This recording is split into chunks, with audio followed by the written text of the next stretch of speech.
Where are you going now? Donetsk. Здесь живу, на втором этаже.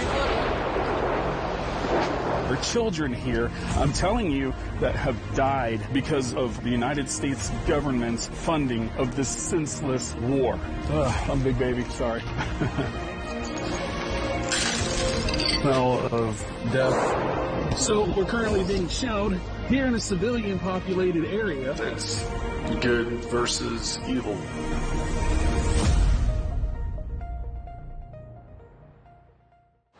We begin? Hey, how are you? How are you? I'm great, thank you. How are you? What are you feeling now?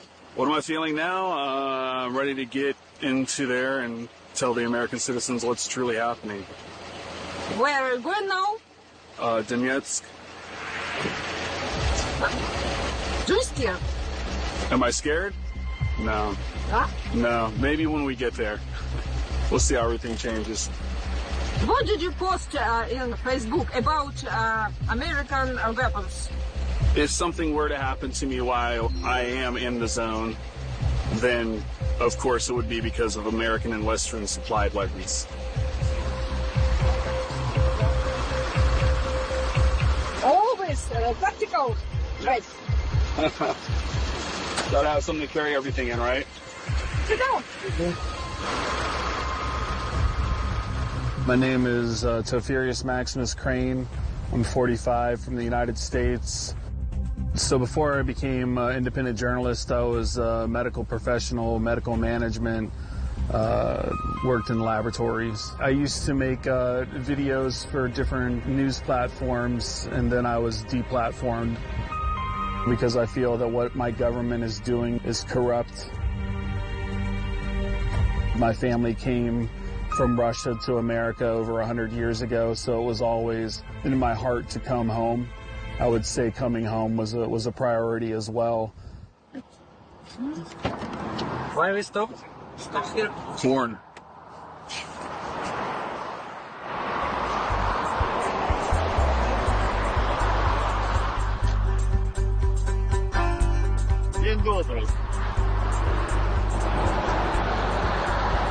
You want some boiled corn? Yep. I'm gonna get you one. Do you want one?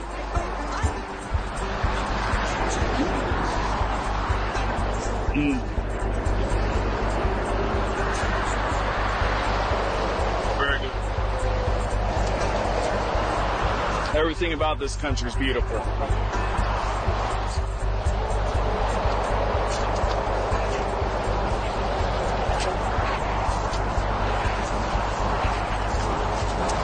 Well, I'm standing in the middle of a sunflower field eating corn. Never expected that. Who would have ever thought, right? Yeah.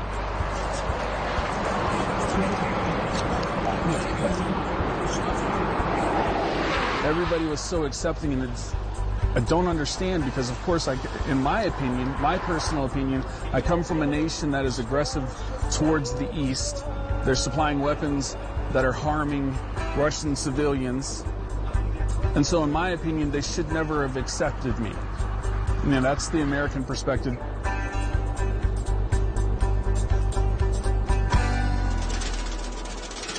So right now we have crossed into the Donbass. We just came through border control. And the emotions are kind of all over the place. You know, I'm happy that I'm here. I'm able to give you my perspective, tell you what I'm going to see. But also I'm sad because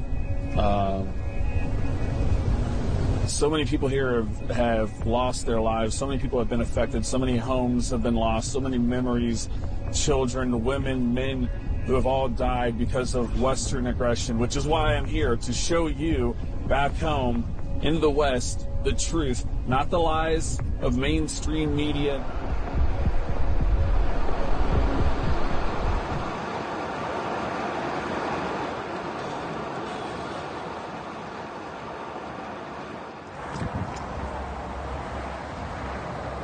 Why did I want to come here? To here? To pray? What shall I pray for our safety? our safe return for the people of the Donbass, for the people of Russia.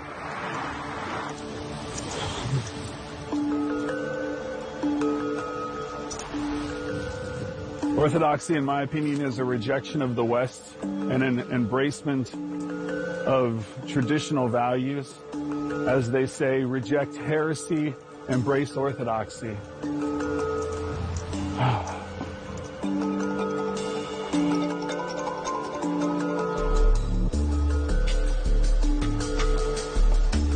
I know where my eternal home is going to be. Even though I feel that Russia is now home, I also know, because I have rejected heresy and embraced orthodoxy, where my true home will be.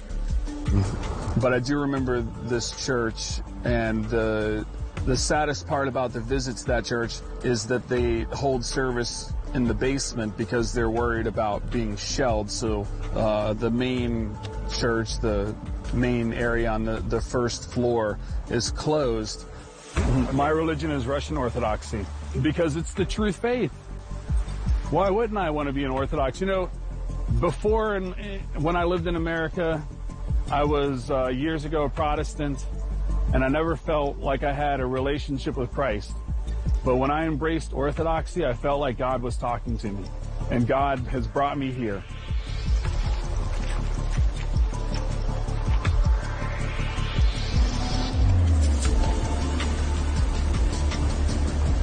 I love you, Donbass. The blue, the beyond Donbass. It's beautiful here. On national television in America, Donetsk looks like a small town. Nobody lives here. And this is massive. This is a huge, beautiful city. The architecture, of course, the sun shining. The flower, I mean, look at this. The flowers, it's absolutely gorgeous.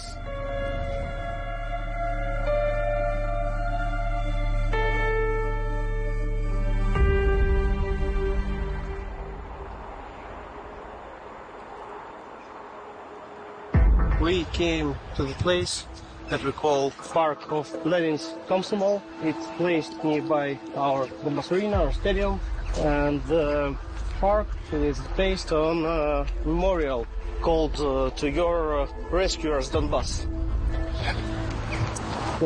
Under this memorial, they got big museum. So, Underneath the memorial? Yeah, underneath, where we can see history of Donetsk and Donbass, the period of German occupation in 1941, 1942. And now we're fighting with grandsons of Nazis who fight with us in SS Galichina, who now so Banderovцы. Bandera. This is their grandsons standing out there. Боец православного батальона Архангела Михаила, позывной пилот, сам родом из Мариуполя. И когда у нас объявили мобилизацию, понял, что, в 22 году, в феврале, что стоять в стороне уже просто нет смысла. Необходимо предпринять какие-то действия для защиты своей земли, своего дома, своей семьи, своей родины, культуры, веры. Have you been on that line a lot? Or? Yes, we line of the Donetsk airport when it was under the training. So you. So one part was under control of DPR. DPR, okay. And some part of was under control of Ukrainian. Изучаю язык с первого класса. И к такой практике с native speaker, да, с носителями языка у меня никогда не было. Вообще представить даже себе не мог, что в СВО приедет американец, которому нужно будет помогать как-то коммуницировать с русскими. Никогда не мог представить, что он мне пригодится вот в таком ключе. Вот. So this is Alley of Heroes. This local conflict, this local war with Ukrainians, Ukrainian army, Ukrainian government, who give their lives for freedom of Donbass, for our culture. So these are all recent, since 2014. Our first president. That's the president of the DPR, right? Alexander Zakharchenko was killed by terrorists in 2018. And this is Olga Chura. was a commander of reactive artillery.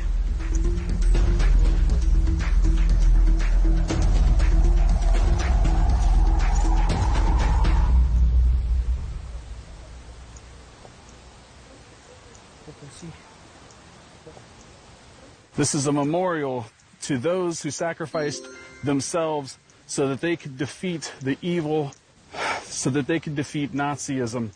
And now I am currently standing here in Donetsk, here to tell you I am experiencing everything that these people are experiencing, but I'm not experiencing everything for as long as these people have experienced it. For 9 years, they have been shelled, attacked, and killed by neo-Nazi forces in Ukraine.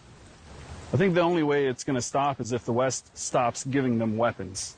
Not only it will stop when people who live in Ukraine will open their eyes and see what their militia done.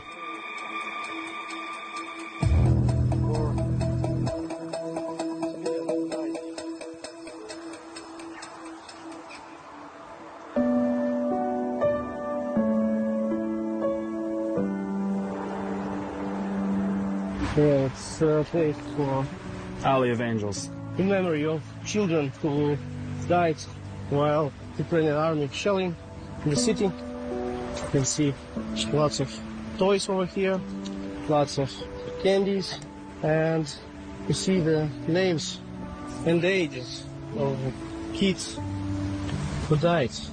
And the number of names is raising from time to time. Just yesterday or day before yesterday, another small child was killed here in Donetsk. September 1st was another Ukrainian shedding, and the girl, age 6, was died by the hands of Ukrainian army. Кто-то вставил флажок автомобильный маленький со спасом нерукотворным. Он подошел и бережно, аккуратно его расправил. Меня это тронуло прям до глубины души. So this is a monument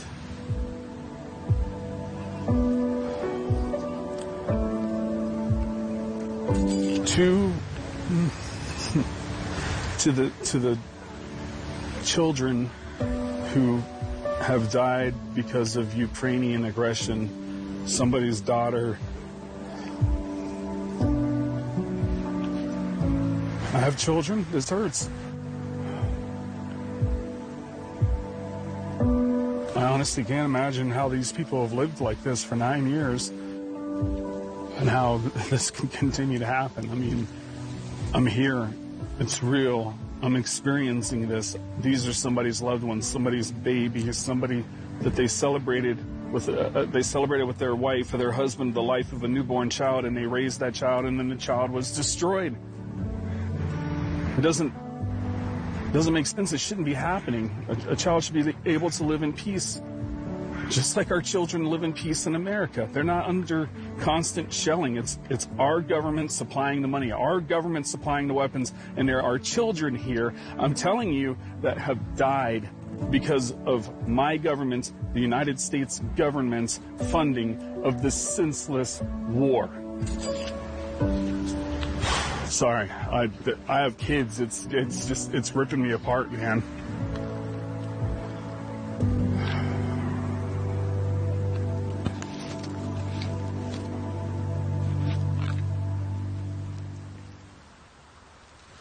I'm a big baby, sorry. It's okay. So I'm writing out a list of questions for Ukrainian prisoners. And I've got a long list. I'm very curious to know why they think their actions are acceptable, were acceptable. I think it's important, in my personal opinion, that they spend the rest of their lives in repentance. And as far as I'm concerned, they should spend a very long time rebuilding all of the civilian infrastructure that they've destroyed. So we're currently being shelled here in a civilian populated area with civilians.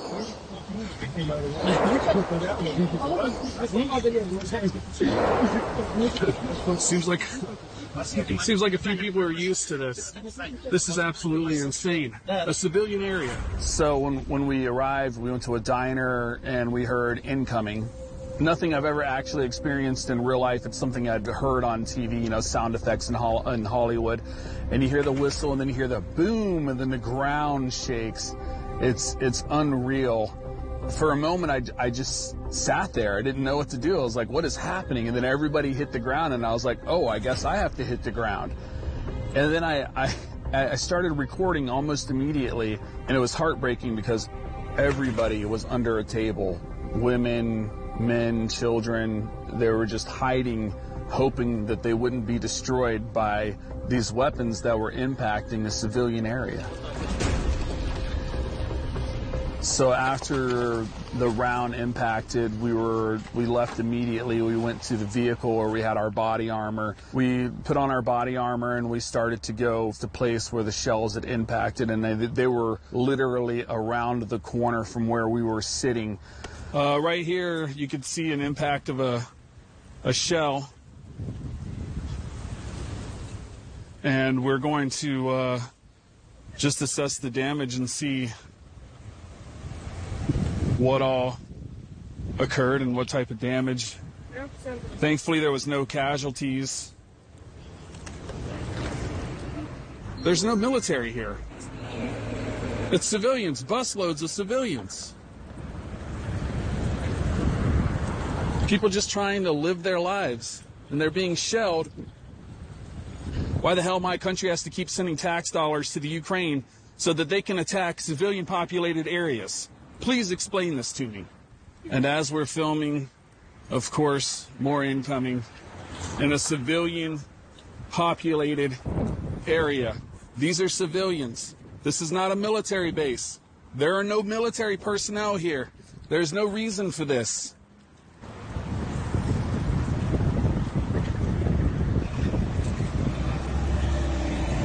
Shelled by Ukrainian forces, civilian homes. Man, this makes me angry. I'm sorry, I don't mean to be so profane. I need to rein it in. Да, здесь живу, вот, на втором этаже. Вот. Что ж такое? So this woman here lives here, and as we're talking, we are still being shelled. Подождите, я еще отойти не могу. Я как раз стояла недалеко. На это я вообще не понимаю, сколько эта Украина уже может над нами издеваться. Мы, наверное, в карты нас проиграли или что? Это Донецк. Это ж кошмар какой-то. Это ж ужас. Сколько тут можно нас калечить и убивать и издеваться над нами. У меня сын воюет, вот только что вот это с ним разговаривала.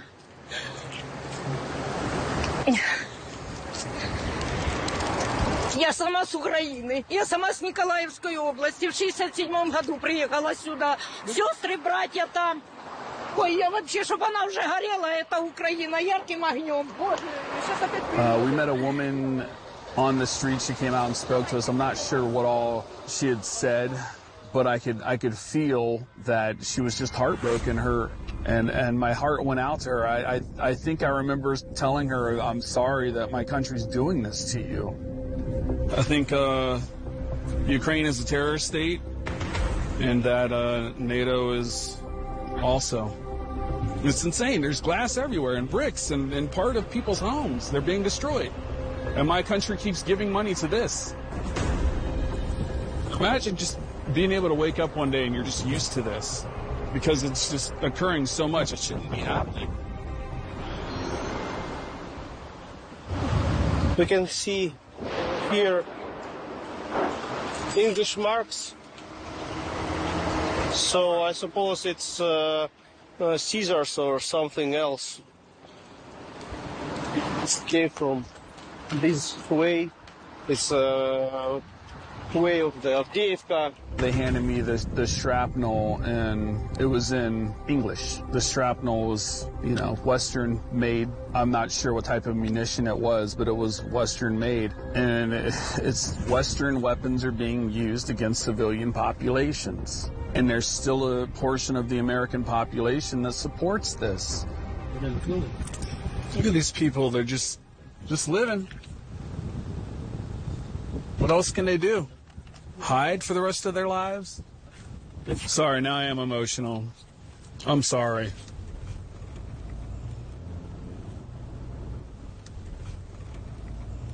This is my government's doing. And nobody's saying anything back home.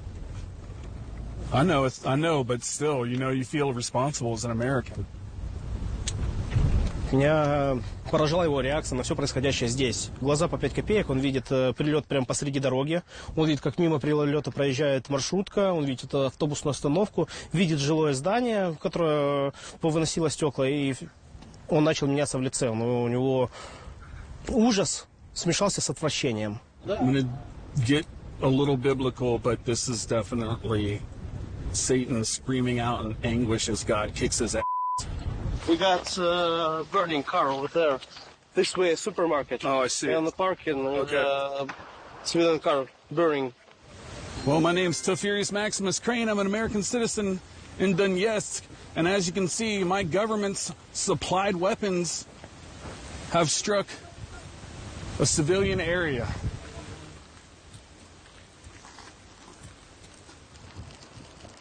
There's things on fire behind me. There's things on fire all around me. Here's some shrapnel. You can see in this vehicle there's what appears to be articles that belong to a child.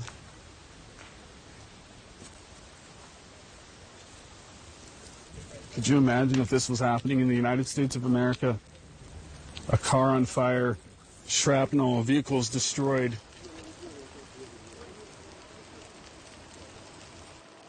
There would be absolute outrage.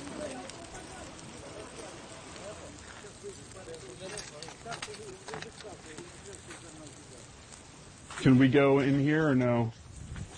So I'm standing in front of some type of a grocery store here in the civilian area. I cannot stress that enough. As you may have heard me say in previous videos, this isn't a military target. This is a grocery store. And then, of course, you have the cars on fire behind me, and the vehicles full of shrapnel.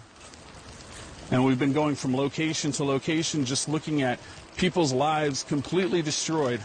Это прямое попадание 155-м гаубичным снарядом. Это либо 3 семерки, либо Цезари.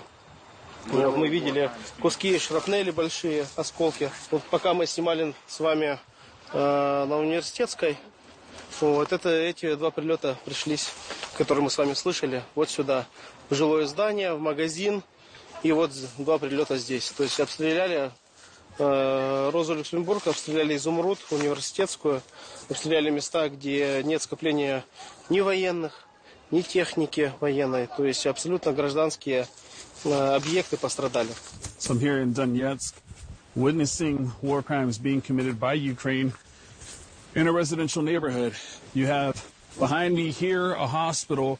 We have kindergartens in this direction, daycares in this direction, children's playgrounds that are completely closed because the equipment in the playground has been completely destroyed by shrapnel. And I came here to see for myself what exactly is happening. I'm asking all of you in America to stop being complacent. And as I've said before many, many times, complacency is your enemy. Please be diligent and discerning in the information that you're collecting and feeding yourself, because misinformation will destroy you.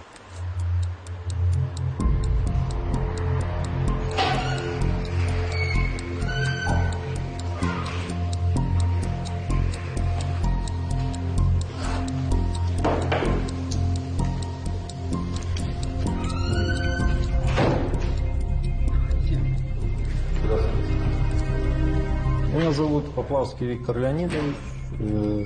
Я родился в городе Винница, в Украине. Мне 45 лет.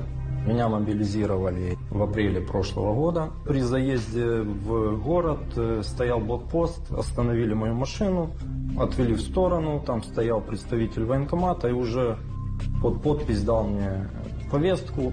Рядом стоял полицейский, то есть был выбор: или подписываешь повестку, или сразу судовое дело. После обучения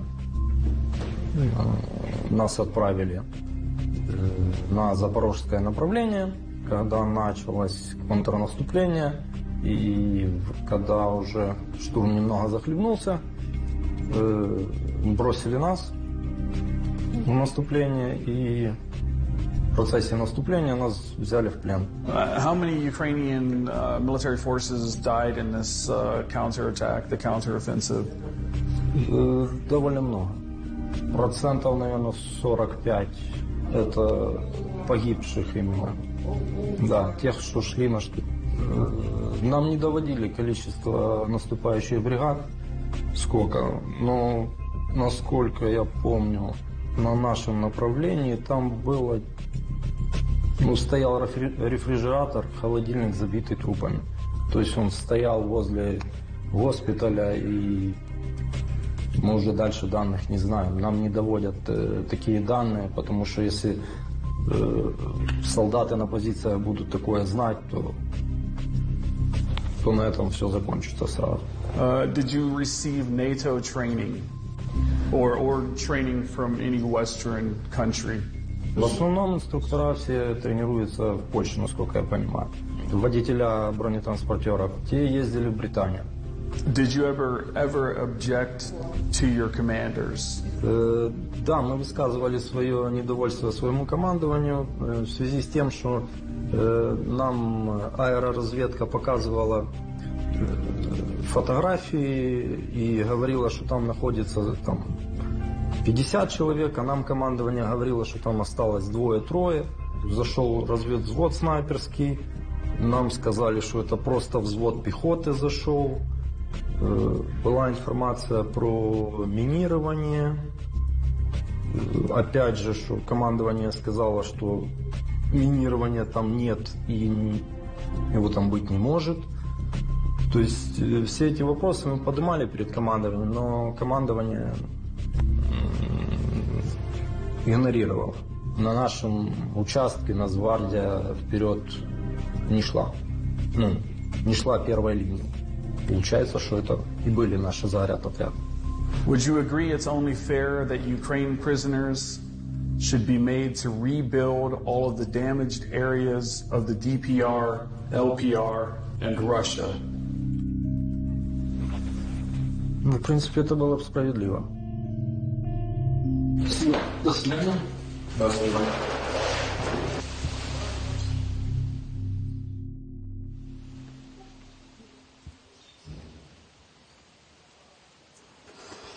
Isn't this beautiful?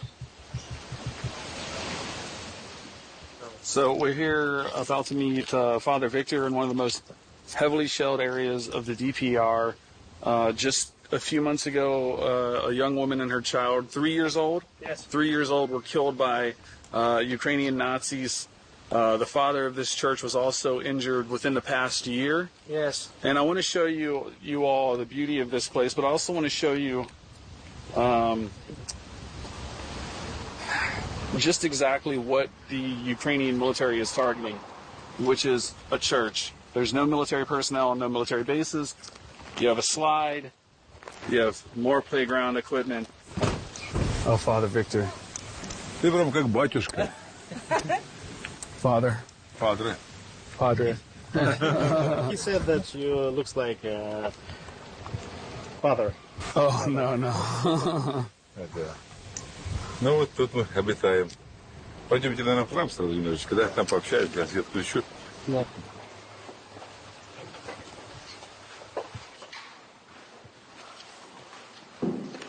Православный? Yes. Хорошо. Находимся мы на поселке Горняк. Здесь шахтеры трудились, работали в свое время. Теперь все разрушено. Но 10-й год мы не знаем покоя. Это сущий ад. нас возненавидел наш родной же народ, возненавидел по 3 причинам как минимум. Одна из них. Мы захотели говорить на русском языке. Вторая причина, на мой взгляд, это то, что мы не стали пропагандировать, приветствовать и принимать к себе Бандеру, фашиста, которому сегодня поклоняется основная часть Украины. И третье, я бы сказал, кратко, это то, что мы сохраняем свою историю, любим историю. Мы любим своих военных, которые погибли в Великой Отечественной войне. Мы их почитаем, мы ходим на их могилы, мы возлагаем цветы, мы их помним, мы за них молимся. Ну, как минимум по этим 3 причинам нас решили убить. Сейчас очень опасно жить в Донецке. Обстрелы каждый день, в том числе и сегодня. Всю ночь обстреливали, прилеты были. Получил я ранения. 3 сквозных ранения, 1 во мне партизан сидит, осколок. Вот уже 3-ю операцию, приехал из Москвы, сделали. Вот, сквозное ранение было, да. Can you ask him for me if he had one thing that he could tell the citizens of the West, what would it be? Я хотел бы им пожелать никогда не испытать той боли, которую испытывают сегодня матери на Донбассе. Чтобы никогда их дети в песочницах не плакали. Чтобы старикам хватало хлеба и молока. Чтобы люди жили по-божьему. Father Victor prayed for the people of America, even though he's been injured, he was shelled by the neo-Nazis. I mean, imagine being here, and this district is one of the most heavily shelled districts in the DPR. And after everything that's happened to him, hospitalization, knowing people who have been unfortunately killed during the senseless violence, he still takes a moment to pray to the people of America and tell them that he wishes that they never have to feel this pain and that they always have nourishment. And that, to me, right there is another beautiful example of orthodoxy. Father Victor, he's just such an amazing man, and the fact that he had to go through so much, he was damaged by shrapnel, he was praying at a monument to St. Tsar Nicholas II, and shrapnel hit the monument, and not only did it protect Father Victor, physically, but also spiritually, and now he's able to live, even though he's had to go through so much, and continue to serve the Russian Orthodox. Oh, there's 2 of them. Yeah, it's 2 alligators, and third might be Me-8. They're just patrolling the beach. Yeah, this is Sturm helicopters and 1 rescue. The Azov Sea coming up to Mariupol. A lot of soldiers sacrificed themselves to save the civilians in this area. Yes. So there's a lot of civilians still living in these houses right here. Yes, you can see. I can see that the yards are taken care of. There's fruit trees and gardens. I remember watching footage of Ukrainian troops shooting at civilians that were coming out of their basements for food or water. Everybody here that's here right now, there's no military presence. They're here because they want to be here. They're here because they know that this is Russian land and these are Russian skies. And I guarantee you, if we were to question any one of these people, that they would say that the aggressors were the Ukrainian forces. Am I right? Or yeah, you're completely right. And there was not only Ukrainian forces. First of all, it was Azov. Azov, okay, neo-Nazi battalion, Azov neo-Nazis. So they started attacking the civilians, and there was no military base. No, it's where the first battle was first emerged. Oh, I see. And it would be safe to say that the Azov battalion is everything but Orthodox and everything but Christian. They're demons. Along this line was under the Nazis' control. Was all controlled by Nazi Azov forces who shelled down on to the road that we came in off of down here.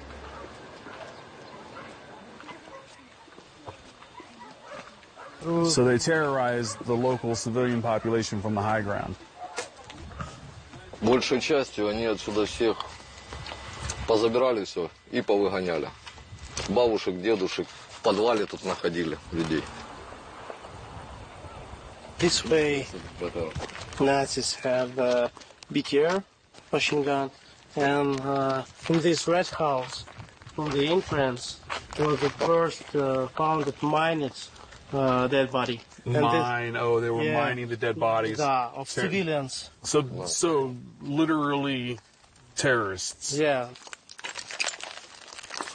A loved one is going to come and they're going to seek this person, they're going to find this person, they're going to check to make sure that the loved one is okay, and neo-Nazis have mined the body. So just imagine someone built a life here, somebody raised a family here, somebody had children, a mother, a father, a husband, a wife, an entire life built here and destroyed.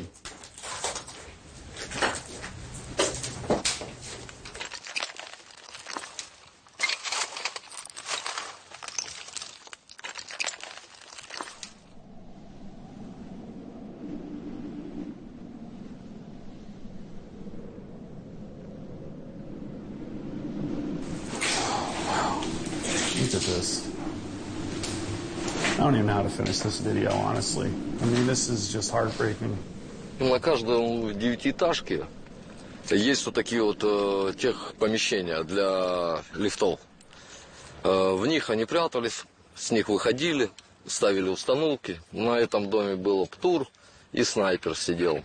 So the Azov forces were hiding in civilian structures. Yes, and the civilian condominiums in these flats where people had to live, but they just ran away from these Nazis to the safer places. And the Nazis just rush in their houses and make their some fire points, headquarters, and you can see any of these condominiums got damaged because of the neo-Nazis hide there.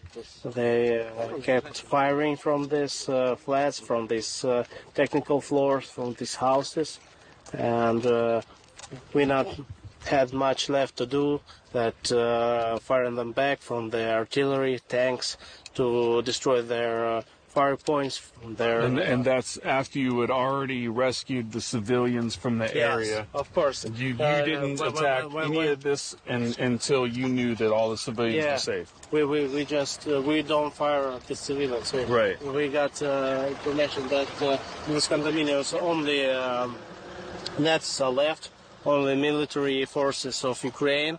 So we start to fight back. Step by step, house by house, we clear every floor, every flat, every room of these flats from Nazis. Отогнали их, дальше они прошли вот этот квартал, и дальше сопротивления как такового сильно не было, были у них диверсионные группы. As we progressed into Mariupol, the absolute devastation, the destruction, burned out buildings, destroyed roads, destroyed houses, children's toys, it really put things into perspective. Honestly, just seeing the very little that I saw changed my life forever in regards to what happened there. The children. Yes. Right, yeah. The yard. And these are all brand new structures. Yes. And they were built by the Russian Federation and DPR. Here was all destroyed. Dead bodies lying everywhere. I mean, dead bodies not only of military men. It's civilians. Dead bodies were lying across the road here. So nearby you can see the Azovstal. Dead bodies were lying everything. But now look at this beauty. Look at what Russia does. They build new houses. They restore some houses that we can restore. And they build a new play yard for kids, and here the peaceful life. Wait. Come here. Were they here during everything that was happening? Он спрашивает, вы здесь были, когда была война, или вас вывозили? Война, когда была. Меня вывозили. This boy was here when the shellings and gunfires was, when the war was here. Well, then he's a lawyer. Yeah. And, this is a gift from Father Alexei in Moscow. Спасибо. Mariupol is like a phoenix. You raise from the dust, from the fire. Feel good, then you look around you and the areas that were damaged, you feel bad, then you feel good. It's a roller coaster of emotion here. Yeah. It's now the smell from my childhood. I was born here in Mariupol, and it's a city nearby the sea, and everyone just go and fish. Yeah. So someone. I smell it. Smoking. So someone in this house frying the fish, and like my mother, I smell this, and like I go through to my childhood. It does smell good. Yeah, it smells good. Look at these buildings. They're absolutely amazing. You can see construction still going on. They're rebuilding the sidewalk. People are playing. People are safe because of the sacrifices of the DPR and Russian Federation. And they built these beautiful, new, modern buildings for these citizens because they know without a doubt that Mariupol is now the Russian Federation. These are Russian skies, and this is Russian soil.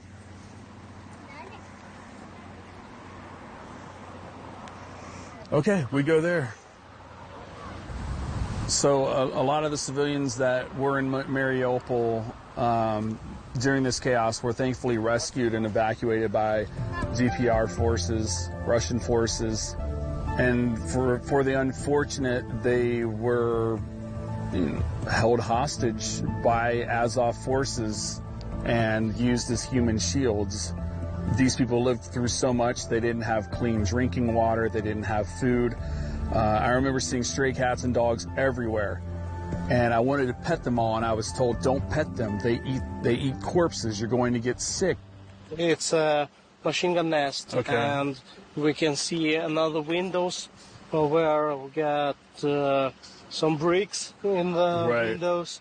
It's another confirmation that Nazis from Azov head into flats where civilians hiding and make their gun points, fire points, sniper nests, and start firing and fight back from the backs of the civilians. So it's another confirmation that we are fighting not with the civilians. Right. We're fighting not with the regular army. Mm-hmm. We're fighting with the animals.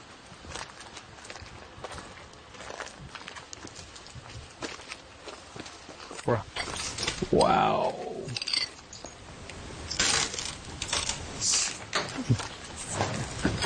You can smell the sulfur, which is, as it was explained earlier, the smell of, you can see Band-Aids here. Looks like somebody was injured in this area, which would explain the smell of death. And now we're climbing.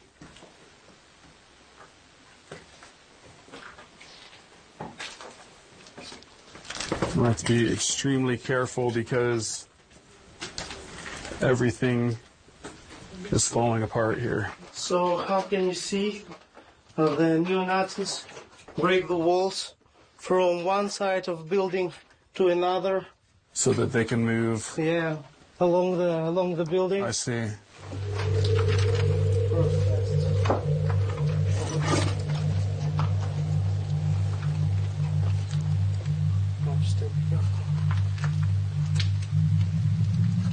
So this here that you're seeing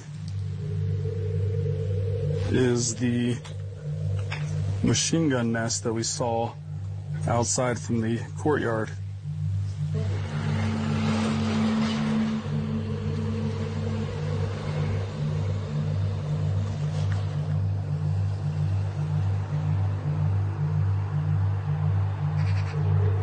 One of the things I noticed, I remember about one of the condominiums, actually, it wasn't one, it was a dozen condominiums, is the fact that there were sniper nests and machine gun nests in the windows of civilian, it was a civilian condominium complex. I just don't understand why they chose to use civilian structures as a strategic military point and hide behind the backs of civilians.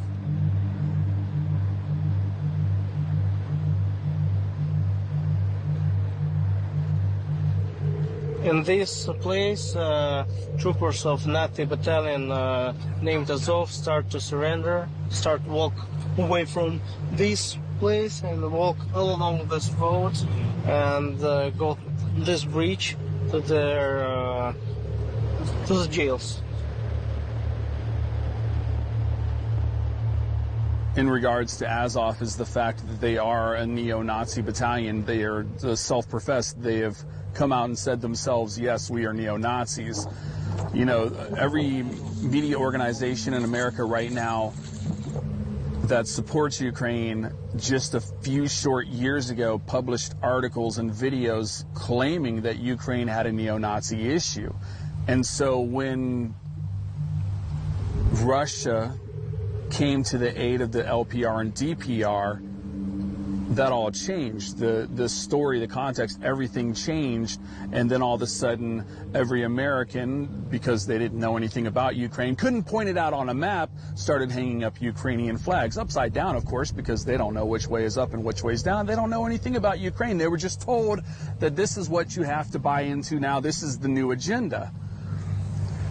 I just don't understand why people back home just won't research this information to realize that Azov, Stefan Bandera, Kraken, Right Sector, these are neo-Nazi groups and battalions in Ukraine, and when they hang that flag, they are supporting neo-Nazism. They're supporting terrorism.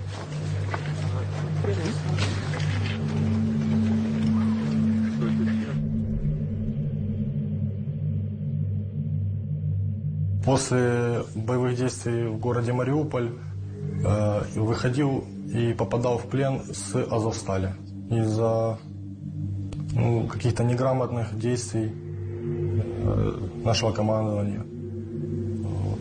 Мы остались в Мариуполе и тем самым навлекли боевые действия в этот город. Впоследствии были разрушения, трупы мирных граждан. What made you think that it was acceptable to participate in the shelling of civilians, civilian infrastructure, entire civilian populations? Это длится уже с 2014 года, и сейчас идет война в полном разгаре, и я не понаслышке знаю, что люди страдают, и, конечно же, я это осуждаю, но так происходит. Люди хотели отделиться. Власть посчитала это незаконным референдумом украинское и развязала боевые действия в этом регионе. What would you say to the parents of the children killed by Ukrainian aggression? Я не убивал детей, и моей вины в этом нет. Но в любом случае служил в рядах тех, кто может быть причастен. Сейчас используется американское вооружение по ленд-лизу, танки и артиллерия. И, конечно же, присутствуют ошибки, могли страдать гражданское население. Are the DPR Russian forces treating you well?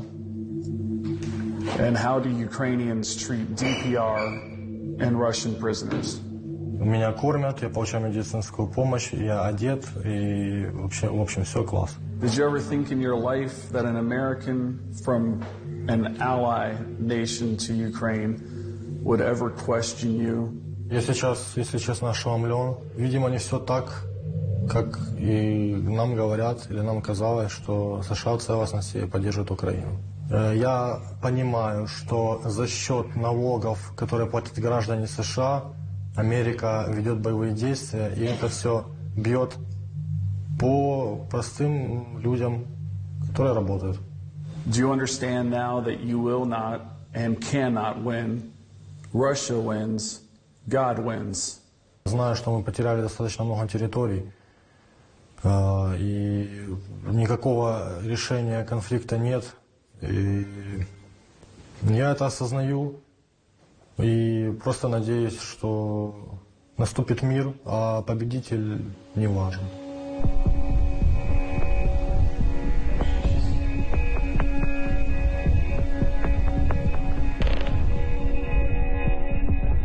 He had runes and Nazi tattoos on his body.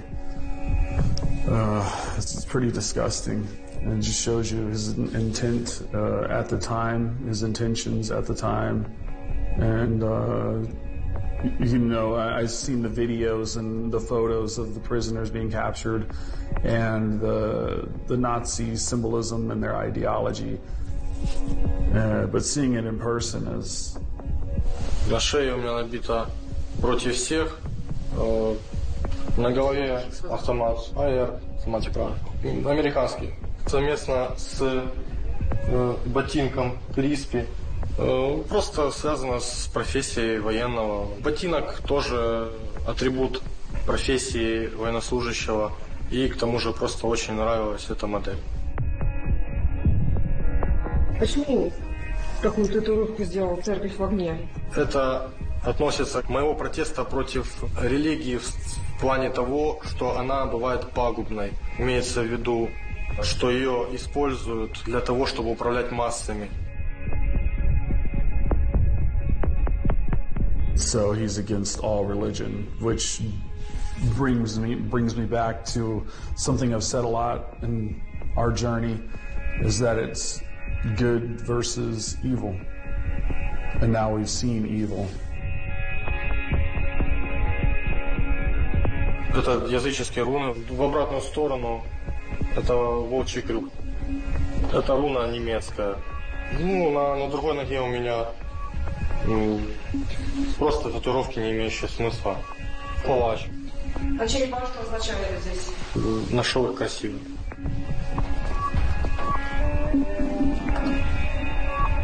Part of me wants to believe him, but my instinct says not to believe him. They're giving him services. So in my mind, he should be repenting, and part of me is just saying he's going with the flow until this is all over with, and then he can get out and go back to his old life.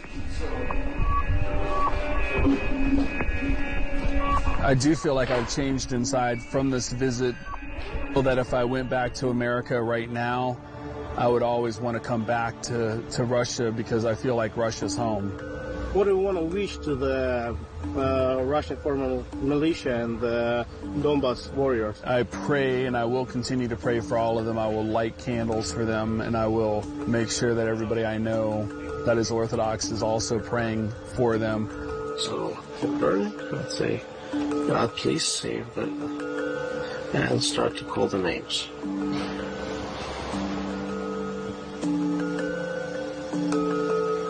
I pray that they're always healthy, and I pray that victory comes soon, and I believe it will, and they will win.